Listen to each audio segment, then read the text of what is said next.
How do 3 teenage girls vanish on their way to a school party, only to be found months later, their bodies bearing the scars of unimaginable torture, while a nation watches in horror as the investigation unravels and the media turns their grief into a spectacle?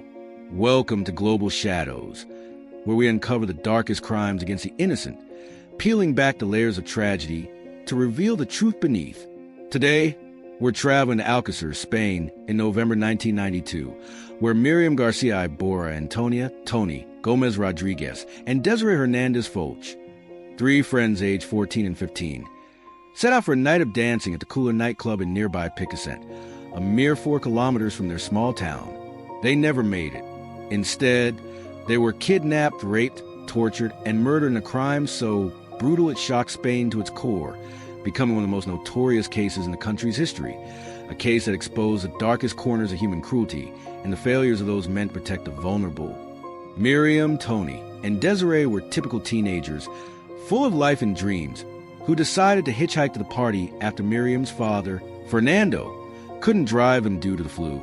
A local couple dropped them at a petrol station near Picassent, where a witness saw them climb into a white sedan, thought to be an Opel Corsa, with a group of men. It was the last time they were seen alive. 75 days later, on January 27, 1993, 2 beekeepers found their bodies in a shallow grave near La Romana, a remote area by the 2 Dam. Their autopsies revealing horrors that defy comprehension. Beatings, sexual assault, and Desiree's right nipple and areola traumatically removed with a semi-blunt object before she was stabbed twice in the back. The investigation pointed to 2 men, Antonio Angles and Miguel Ricart, but only Ricart was convicted, sentenced to 170 years, though he served just 21 due to Spain's sentencing laws at the time. Angles, the alleged mastermind, fled, stowing away on a ship and reportedly jumping overboard off Ireland's coast, though some believe he's still alive, traveling on a Brazilian passport, remaining on Interpol's most wanted list to this day. The case spiraled into a media circus, with Spanish television airing gruesome crime scene photos, interviewing grieving families live during autopsies, and turning a tragedy into a sensationalist spectacle, a move that scarred Alcàsser and sparked national outrage. Autopsies also revealed 7 hairs with distinct DNA profiles, none matching the girls or the suspects, raising questions that lingered decades later. Who else was involved, and why has justice remained so elusive? Join us as we step into quiet streets of Alcàsser, where a night of teenage joy became a nightmare that changed Spain forever, a story of loss, resilience, and a haunting search for the truth. What's the most shocking detail about the Alcàsser Girls case so far?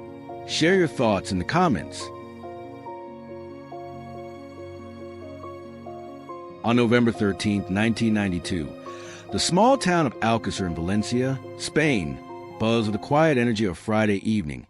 Its narrow streets lined with orange trees and modest homes where families gathered after a long week. For 3 teenage girls, Miriam Garcia Iborra, 14, and Toñi Gomez Rodriguez, 15, and Desirée Hernandez Folch, 14, the night held the promise of excitement.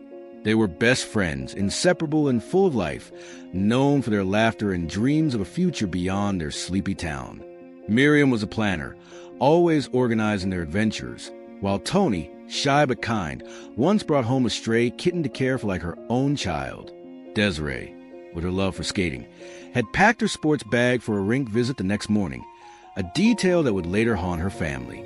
That night, they planned to attend a school party at the Cooler nightclub in Picassent, a popular spot just 4 kilometers away, where music and dancing awaited, a rare treat for girls her age. Miriam asked her father, Fernando Garcia, to drive them, but he was bedridden with the flu, his voice weak as he apologized. The girls, undeterred, decided to hitchhike, a common practice in Alcàsser at the time, something they'd done safely the previous summer. A local couple picked them up and dropped them at a petrol station near Picassent, a brightly lit spot on the edge of town, where they hoped to catch another ride. A witness saw them there, laughing and chatting, their school uniforms swapped for party clothes, their faces glowing with anticipation. Then, they climbed into a white sedan, thought to be an Opel Corsa, carrying a group of men, a decision that would mark the last moment of their carefree lives. The car drove off into the night, its taillights fading into the darkness. leaving behind a town that would soon be gripped by fear. In the days that followed, friends noted signs the girls hadn't planned to run away. Desiree's skating bag, Miriam's money box with 20,000 pesetas, and Toñi's song dedication on the radio for a friend she'd meet the next day. What began as a night of celebration turned into a nightmare, one that would unravel the innocence of Alcàsser and reveal the dangers lurking just beyond the town's borders. Who were these men, and what horrors awaited the girls as the car sped past their destination? Did you know hitchhiking was common for teens in Alcàsser back then?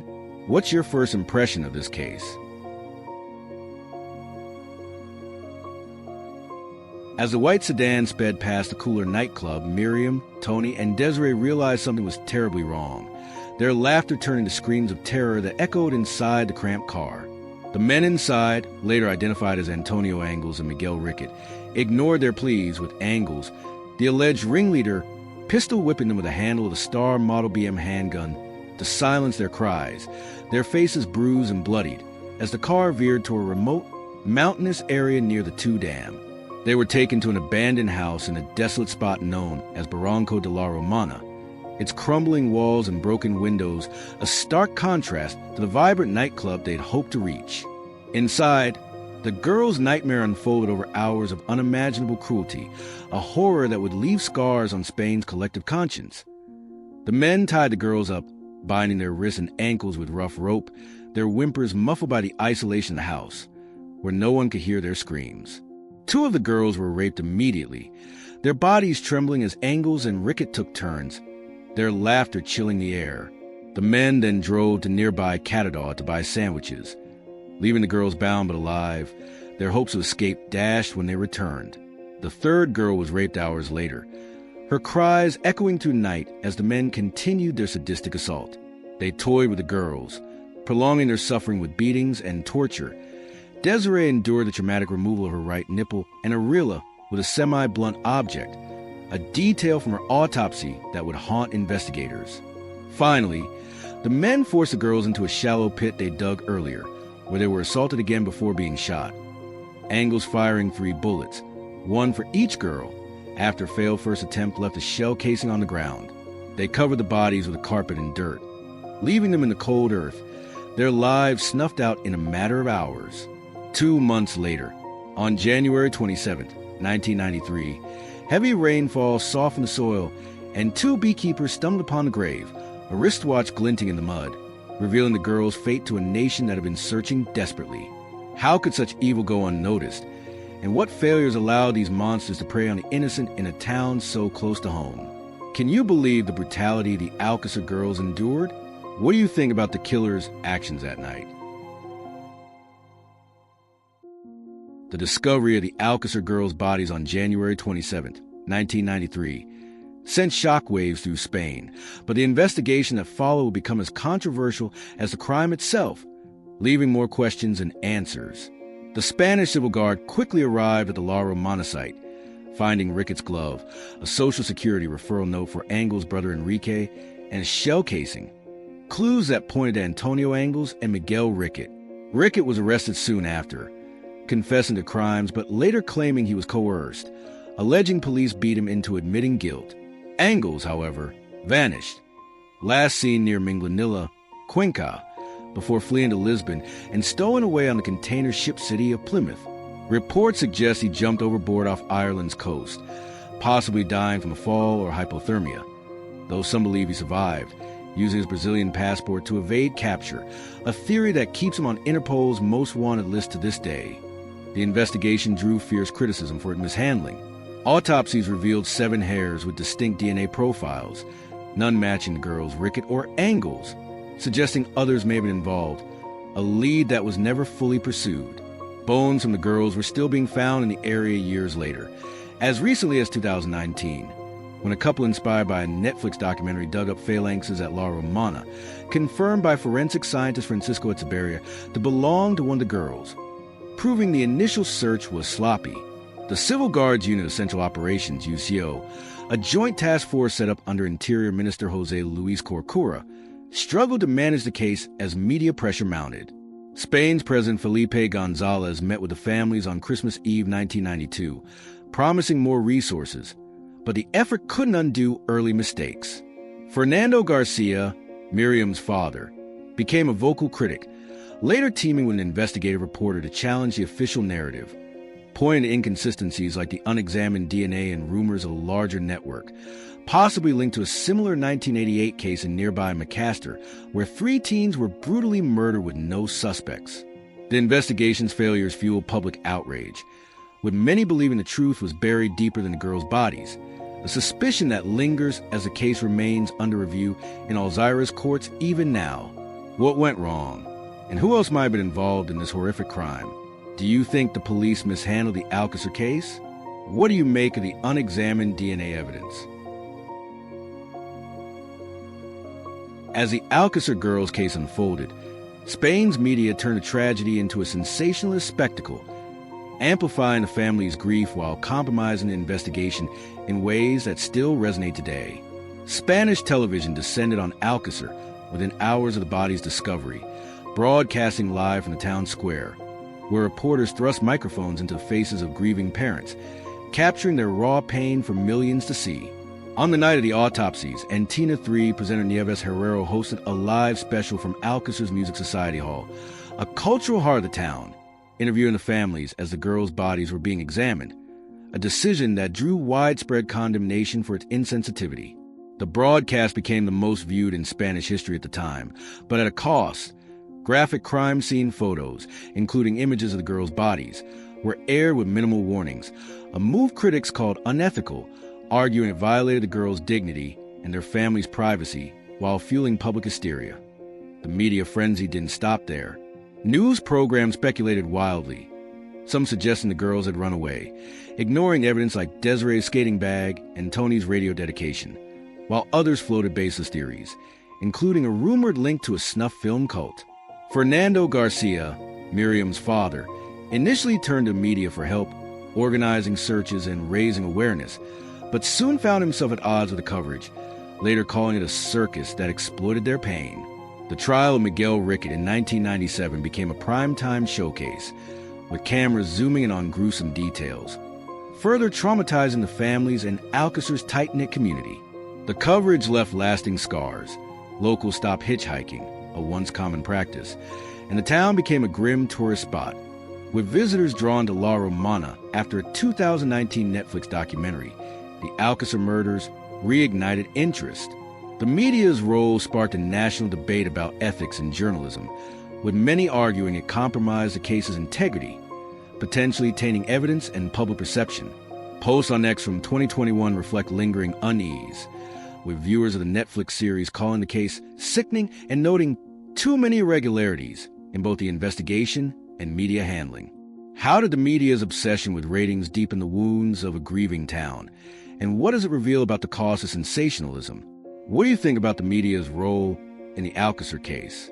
Should crime scene photos ever be aired on TV?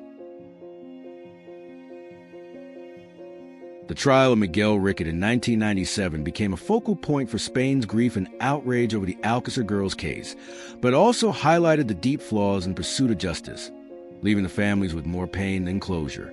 Ricart, the only suspect in custody after Antonio Angle's escape, faced charges of kidnapping, rape, torture, murder, unlawful burial, and illegal weapon possession.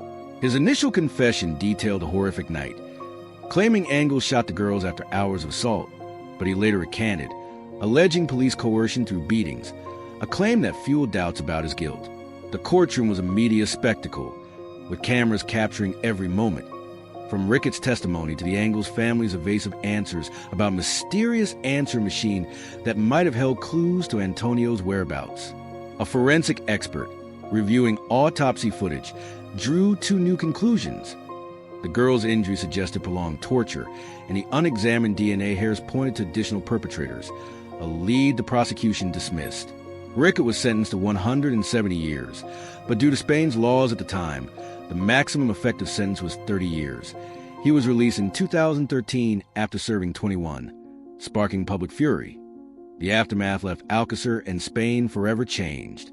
Fernando Garcia, Miriam's father, spent years collecting signatures for a legal reform to ensure rapists and murderers served full sentences, a fight that gained traction but couldn't undo the past. Riccart's release saw him arrested again in 2022 for drug trafficking in Barcelona, a grim footnote to his legacy.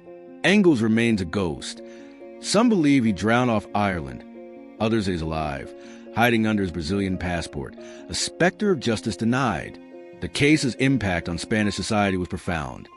It ended the casual practice of hitchhiking, heightened fear among teens, and exposed the media's ethical failures, as seen in the backlash to the 1993 broadcasts. The Netflix series The Alcàsser Murders in 2019 reopened old wounds, prompting tourists to visit La Romana, where bones were still being found, a testament to the investigation's failures. The case remains open, with Alcàsser courts reviewing evidence as recently as 2022, driven by advocates like criminologist Felix Rios Abreu. What does the lack of full justice mean for the girls' families, and how has their tragedy reshaped the nation's understanding of safety and media responsibility? Do you think Riccart's sentence was fair? What do you make of Engels' escape? Share your thoughts. The Alcàsser Girls case didn't just break hearts. It reshaped Spain, leaving a legacy of fear, reform, and reflection that endures over 3 decades later. The murders ended an era of innocence in Alcàsser and beyond, with teens like Placer 4's recalling how hitchhiking, once a carefree norm, became a relic of the past after 1992, replaced by a pervasive fear of strangers. The case exposed systemic failures. The police's mishandling of evidence, like the unexamined DNA and overlooked bones, highlighted the need for better forensic training, while the media's sensationalism led to new ethical guidelines for crime reporting in Spain, though many argue the damage was already done. Fernando Garcia's advocacy for tougher sentencing laws gained traction, contributing to legal reforms in the late 1990s that ensured violent offenders served longer terms, a small victory born from immense loss. The girls' memory lives on through their families' resilience and the nation's ongoing quest for answers. Fernando became a symbol of a grieving father's fight, working with investigative reporters to challenge the official narrative, even suggesting a link to a broader criminal network tied to the 1988 Macasta murders, though authorities dismissed this theory.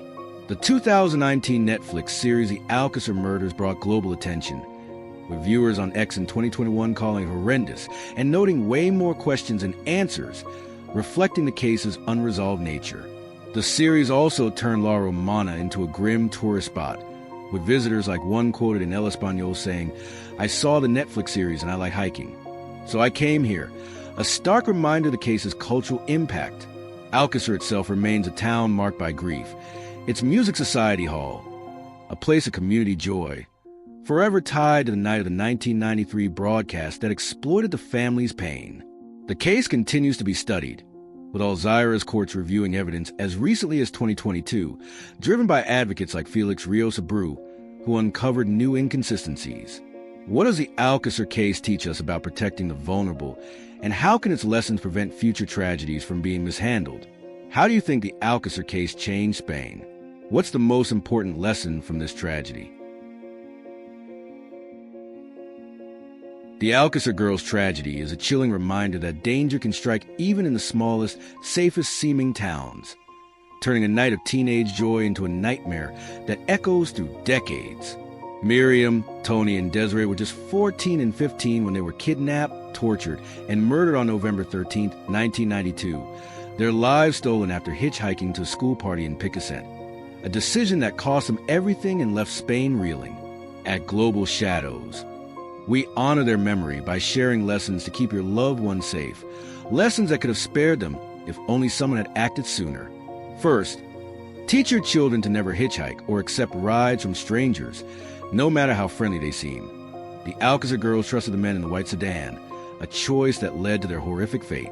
Ensure they always have a safe way to get to and from events, even if it means rearranging your schedule. Next, demand accountability from authorities and media.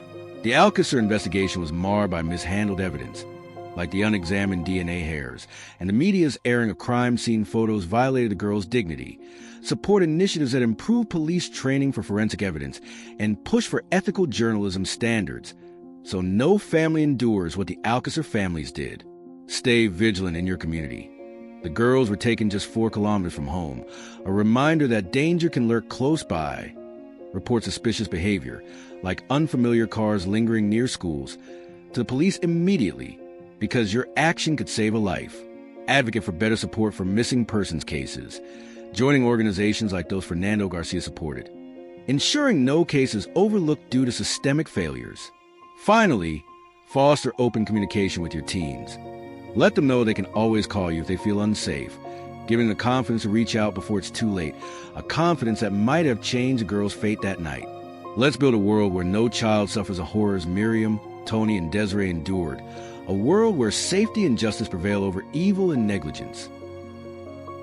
To the Alcàsser girls and their families, your story drives us to fight for a safer future, and we won't give up until we're sure everyone is safe. If this story touches you, subscribe, share, and tell us, how do you teach your teens to stay safe in a world where danger can hide so close to home? What safety tips do you share with your teens? Let us know in the comments.